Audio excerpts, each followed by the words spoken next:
I love Another Crab's Treasure. In the world of indie games, Another Crab's Treasure stands out as an unexpectedly delightful and challenging experience. Developed by Aggro Crab, this Souls-like title blends humor. Why did the lobster blush? I need to know! He pissed himself. Difficulty and a rare pop of color into a cohesive package that rewards persistence and embraces inclusivity. I kinda want to see what happens if I give Krill a gun.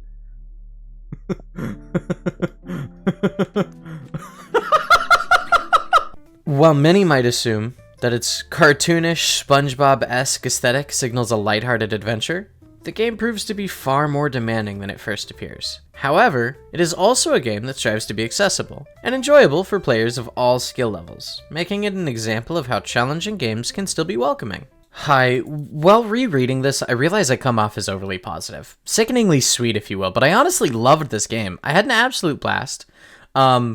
And I don't really have any complaints. My only complaint is that I got lost one time after beating the Duchess. Did I miss a door? Am I dumb? Yes, you are dumb, but chat forgives you, so it's okay.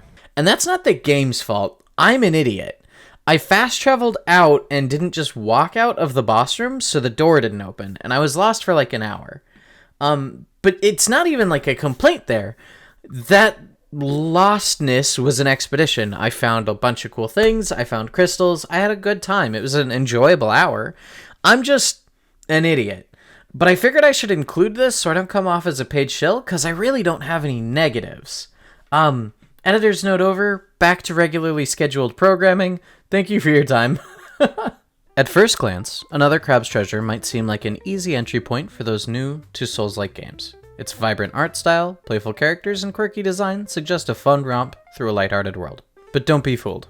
The game is deceptively difficult. From the very first boss, which took me 30 minutes, 29 minutes and 21 seconds, I timed it, to defeat. It's clear that this game takes its challenge seriously. The difficulty is part of what makes the game so engaging. Despite its seemingly approachable appearance, Another Crab's Treasure doesn't pull its punches, and its difficulty is comparable to some of the best games in the Souls-like genre, like the original Dark Souls, not Demon Souls, I didn't play that, or Elden Ring. It's very Sekiro-esque.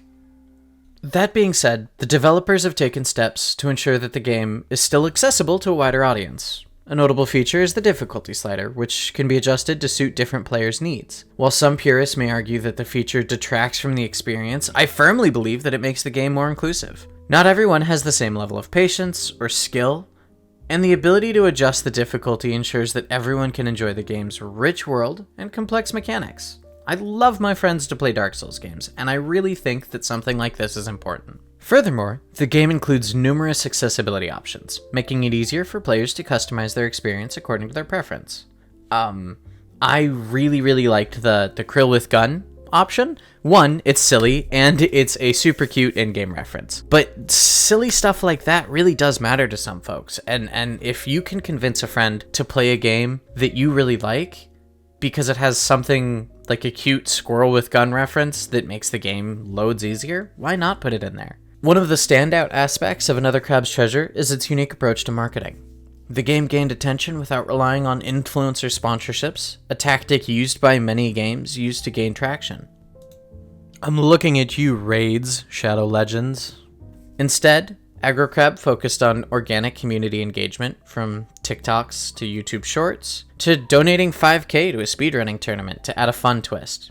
The removal of a game-breaking technique known as uppies, which allowed players to skip large sections of the map. The tournament, hosted by YouTube personality Charlie, or Moist Critical, became a hit, drawing more eyes to the game and showcasing its competitive potential. It's a brilliant example of how indie studios can generate buzz without breaking the bank, relying instead on creativity and grassroots support, which I think more games should do. The game's charm extends beyond its gameplay and into references to the indie game scene. For instance, Another Crab's Treasure is filled with playful nods to beloved titles, such as Hollow Knight's inspired Nail, reference to the cult hit Cult of the Lamb, and even a subtle nod to Among Us with the cute imposter shell. These Easter eggs serve as a love letter to indie gaming and create a sense of camaraderie between the developers and players, as fans of these games can spot and appreciate the references scattered throughout the world. It's kind of a one of us, if you will. Beyond its fun and challenging gameplay, Another Crab's Treasure carries a deeper message.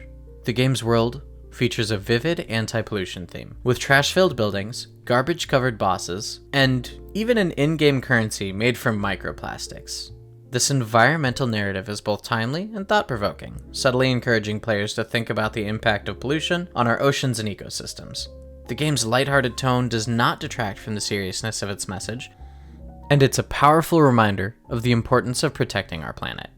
Another Crab's Treasure is a perfect example of how an indie game can push boundaries while maintaining an accessible, fun, and community-driven approach. It successfully combines the difficult, rewarding mechanics of Souls-like games with accessibility options that allow players of all skill level to engage with it. Its quirky charm, clever references, and environmental themes make it a standout title that feels both familiar and fresh. Thanks to its innovative marketing strategies and dedication to building a strong community, Another Crab's Treasure has established itself as a must-play indie title. Aggro Crab has certainly earned my attention, and I'm eager to see where they go next. Hi, thanks for making it to the end of my first YouTube video. It means a lot. I know it's not perfect, but it was an effort, and I'm trying to get things out every 2 weeks, just because I told myself I would, otherwise it'll never go out the door. So, thank you so much for your time. If you liked it, drop a like, throw me a comment. I absolutely love constructive feedback, or feedback at all. A conversation would be great. And be sure to sub. Thanks again. You have a wonderful day.